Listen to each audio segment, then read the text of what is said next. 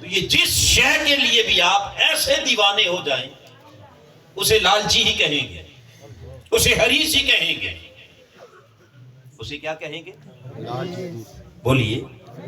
کوئی مال کا حریص ہو سکتا ہے، کوئی اولاد کا حریص ہو سکتا ہے، کوئی دنیا کا حریص ہو سکتا ہے، کوئی جنت کا بھی، بولیے، حریص ہو سکتا ہے، کوئی آخرت کا، کوئی رب کی رضا کا بھی حریص ہو سکتا ہے.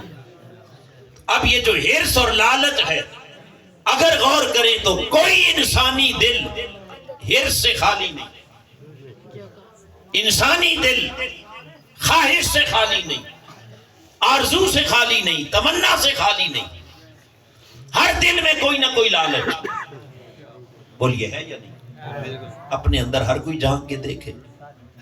کوئی مال کا حریص، کوئی اولاد کا حریص، کوئی جاہ و منصب کا حریص. یہ بھی تو ایک لالچ ہے نا. کیا؟ یہ بھی تو ایک لالچ ہے جو آپ کو گلی گلی گھماتا ہے. ہر ایک کا دروازہ کھٹکھٹانے پر کیا مجبور کرتا ہے؟ مجھے بس کرسی مل جائے، اقتدار مل جائے، وزیر بن جاؤں، امیر بن جاؤں. یہ بھی کیا ہے؟ لالچ ہے. تو مال کا بھی لالچ ہے، اقتدار کا بھی لالچ ہو سکتا ہے، جاہ و منصب کا بھی لالچ ہو سکتا ہے. یہ تو سارے دنیا کے ہرس ہیں. کیا ہے؟ ہرس دنیا ہے، مگر کچھ دل ایسے بھی ہیں کہ جنہیں اللہ نے اس ہرس دنیا سے تو پاک رکھا ہے۔ وہ مال کے پیچھے اندھے نہیں ہوتے، وہ دولت کے پیچھے، کاروبار کے پیچھے، جاہ و منصب کے پیچھے، وہ سب کچھ اپنے پایا حقارت سے ٹھکرا دیتے ہیں، مگر دنیا کے ہرس سے اگر دل خالی ہے تو اس دل میں بھی کوئی نہ کوئی ہرس تو ہے نا، کوئی نہ کوئی لالچ تو اس دل میں بھی ہے۔ ارے جو دنیا کے ہرس سے خالی ہے وہ ہرس جنت میں مبتلا ہے، وہ جنت کے لیے کوشاں ہے، اس کے رات دن اس خواہش میں گزرتے ہیں کہ وہ اسے دنیا ملے نہ ملے، اسے جنت مل جائے، آخرت میں کامیابی مل جائے۔ لہذا کوئی دنیا کے لیے حریص بن کے تگ و دو کر رہا ہے، اور کوئی آخرت کے لیے، جنت کے حصول کے لیے حریص بن کر کوشاں رہ رہا ہے، کوشش کر رہا ہے۔ مگر اس کائنات میں ایک دل اللہ نے ایسا بھی رکھا جو ہرس دنیا سے بھی خالی اور ہرس جنت سے بھی خالی، ہرس دنیا سے بھی خالی اور ہرس بولیے جنت سے بھی خالی۔ اور وہ دل کون سا دل ہے؟ وہ ہے قلب مصطفیٰ صلی اللہ تعالی علیہ وآلہ وسلم، کہ جس کو اللہ پاک نے ہر ہرس سے، ہر لالچ سے کیا پاک پیدا کیا، ہرس دنیا سے بھی پاک اور ہرس جنت سے بھی پاک۔ فرمایا کوئی دنیا کا حریص ہے، کوئی آخرت کا، میرا حبیب تیرے دل کو ہم نے دنیا کے لالچ سے بھی پاک رکھا ہے اور جنت کے لالچ سے بھی۔ کیسے پاک رکھا بیٹے؟ یہ اس طرح کا سبحان اللہ نہ کہیں، یاد رکھیں کہ اللہ کا نام ہے اور اس کا نام پیار سے لے، عقیدت سے لے، محبت سے لے، اسے کبھی بھی مذاق نہ بنائیں۔ میری بات سن رہے ہیں؟ اسے کبھی مذاق نہ بنائیں، اللہ کے نام کو تمسخر نہ بنائیں، اور اللہ کے نام کا ذکر اسے رسم بھی نہ بنائیں۔ یہ جو ہماری محافل اور مجالس کے اندر ایک خاص ٹرینڈ پایا جاتا ہے نا کہ سبحان اللہ اور اونچا، اور پھر وہ جتنا زور ہوتا ہے پھر ایک سے بڑھ کے ایک زور لگاتا ہے، پھر اس میں بچے جو ہے وہ اپنے انداز میں کہتے ہیں، اب اس میں عقیدت، احترام، محبت ہر شے ایک طرف رہ جاتی ہے اور سارا بس ایک شور شرابہ ہو جاتا ہے۔ تو ایسا کام اونچا بولیے، ایسا کام نہیں کرنا، یہ خلاف ادب ہے۔ آپ پابند نہیں ہیں کہ ضرور سبحان اللہ کہیں، ہاں دل کو کوئی بات اچھی لگی تو سبحان اللہ کا ذکر وہ ہے جو خود دل سے نکلے،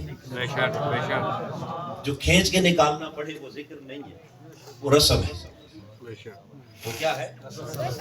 تو یہ محافل اور مجالس رسومات کے لیے نہیں، یہ دل کی کایا پلٹنے کے لیے، اندر کے احوال جب بدلتے ہیں اور من پر رکت طاری ہوتی ہے تو آٹومیٹکلی آپ کے اندر سے اس وقت جب نکلتا نا سبحان اللہ، اس سبحان اللہ کے اندر آپ کے دل کی چاہت شامل ہوتی ہے اور وہ آپ کی زبان سے نکلتا بعد میں ہے اور عرش معلیٰ پر پہلے پہنچ جاتا ہے۔ اور جب دل کے ساتھ لنک کی کوئی نہ ہو اور خالی زبان کے اوپر، اور وہ بھی ادھر چہرے پر ہنسی بھی ہو، مسکراہٹ بھی ہو، ایک دوسرے کو ایسے بھی کر رہے اور ساتھ سبحان اللہ، تو یہ کام اللہ کے نام کے ساتھ، بات سمجھ آئیے یا نہیں؟ یہ محافل اس لیے کچھ سیکھ کے جائیں یہاں سے۔ اگلی بات میں یہ عرض کر رہا تھا کہ اب آپ سوچیں گے کہ ہرس دنیا سے تو چلو پاک رکھا ہے، ہرس جنت سے پاک کیسے؟ یہاں ہرس کی ایک تعریف کرنا چاہ رہا ہوں، لالچ کی ایک تعریف بتانا چاہ رہا ہوں کہ ہرس اور لالچ انسان کے دل میں کس شے کا ہوتا ہے۔ پہلی بات میں نے عرض کی نا کہ کوئی دل بھی ہرس اور لالچ سے خالی نہیں ہے، بولیے نہیں ہے۔ انسانی خواہشیں کبھی ختم نہیں ہوتی، ایک خواہش پوری ہو تو دوسری شروع ہو جاتی ہے، دوسری پوری ہو تو تیسری شروع، تیسری ہو تو چوتھی، خواہشات بڑھتی چلی جاتی ہے۔ اور جس کا دل خواہش دنیا سے پاک ہو گیا تو اس میں خواہشات جنت آ گئی، خواہشات حور و قصور آ گئی، خواہشات محلات آ گئی، خواہشات آخرت کی اللہ کی بیش بہا نعمتیں ہیں، اور وہ خواہش بری خواہش نہیں ہے بلکہ وہ اچھی نیک خواہش ہے، اور اللہ نے وہ خواہش پیدا کرنے کے لیے تو جا بجا قرآن مجید کے اندر اپنی نعمتوں کا ذکر کیا کہ لوگوں خواہش کی جگہ یہ دنیا نہیں، خواہش کرنی ہے تو آؤ اس جنت کی کرو، خواہش کرنی ہے تو آخرت کی کرو، وہ اچھی پاکیزہ خواہش ہے، مگر حبیب کی شان یہ رکھی کہ اس کے دل کو اس خواہش سے بھی پاک، اس خواہش سے بھی پاک، کیسے پاک رکھا؟ چونکہ خواہش ہوتی ہے ہمیشہ اس شے کی جو آپ کی اپروچ سے باہر ہو. کیا خواہش اس شے کی ہوتی ہے جو آپ کے ہاتھوں سے دور ہو. جب کوئی شے ہاتھ لگ جائے اس کے بعد اس کی خواہش باقی نہیں رہتی، رہتی ہے. نہیں، اونچا بولیے. نہیں رہتی. کرائے پر رہنے والا شخص خواہش کرتا ہے کاش مجھے اپنا گھر مل جائے. بے شک، جب اسے خدا اپنا گھر دے دیتا ہے بھلے وہ چھوٹا سا ہی کیوں نہ ہو، اب اسے اس گھر کی خواہش نہیں رہتی، بولیے نہیں رہتی. وہ خواہش پوری ہو گئی، اب اس سے اگلی خواہش شروع ہو گئی. اب وہ کہتا ہے یہ گھر کی خواہش تو نہیں ہے، اب کوٹھی کی خواہش. پھر کوٹھی کی پوری ہو گئی تو پھر کس کی؟ بنگلے کی خواہش آ گئی. کار کی خواہش پوری ہو گئی تو پھر پجاروں کی خواہش ہو گئی. پھر وہ پوری ہو گئی تو پھر اس سے اگلی خواہش، پھر اس سے اگلی خواہش. یعنی جو کچھ انسان کے پاس آ جاتا ہے پھر اس کی خواہش باقی نہیں رہتی، بولیے نہیں رہتی، خواہش اسی کی رہتی ہے جو انسان کے ہاتھوں سے دور، بولیے کیا ہو؟ دور ہو. عالم سوز و ساز میں وصل سے بڑھ کے ہے فراق. عالم سوز و ساز میں وصل سے بڑھ کے ہے فراق. وصل میں مرگ آرزو، ہجر میں لذت طلب.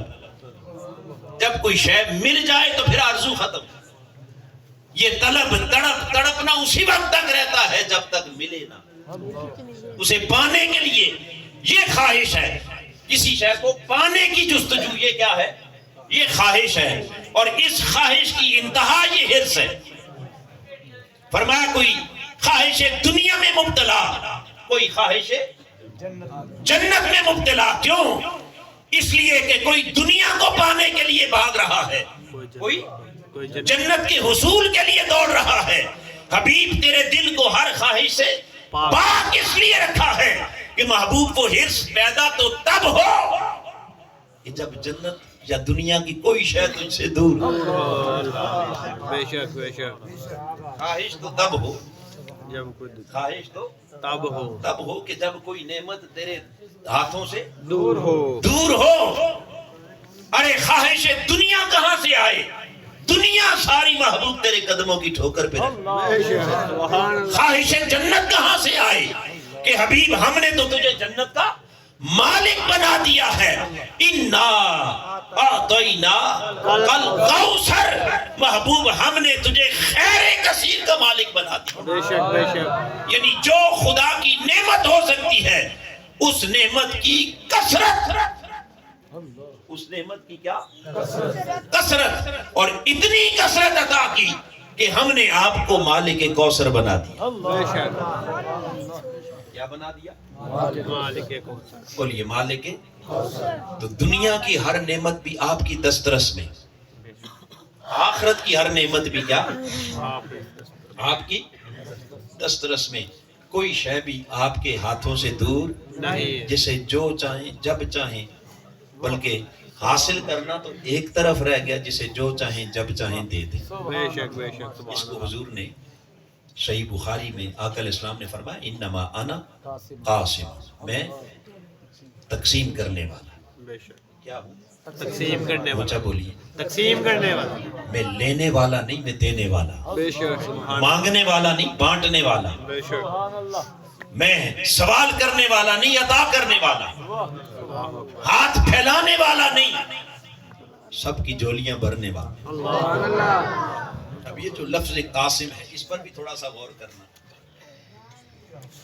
سبحان اللہ. تھوڑا سا توجہ کرنا اور مجھے اپنی فطرت سے پوچھ کے بتانا کہ انسان بانٹتا کب ہے؟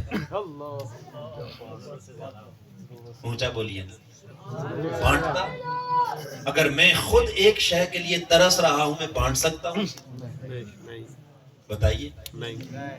جب آپ خود ہی ایک شے کے لیے کیا ہیں؟ ترس رہے. ترسے ہوئے ہیں. اسی کو تو حریص کہتے ہیں نا. وہ ترسا ہوا وہی تو حریص ہوتا ہے. اسی کو کیا کہتے ہیں؟ حریص. آپ خود ایک شے کے لالچ میں مبتلا ہیں اور اس کی جستجو میں لگے ہوئے اس کے لیے بھاگ دوڑ کر رہے ہیں. کیا اسے بانٹیں گے؟ نہیں. بانٹیں گے تب جب آپ کا پہلا اپنی خواہش پوری ہو جائے گی. اپنی خواہش پوری ہو جائے گی. کیا ہو جائے گی؟ پوری ہو جائے گی. اپنی خواہش کو پورا کیے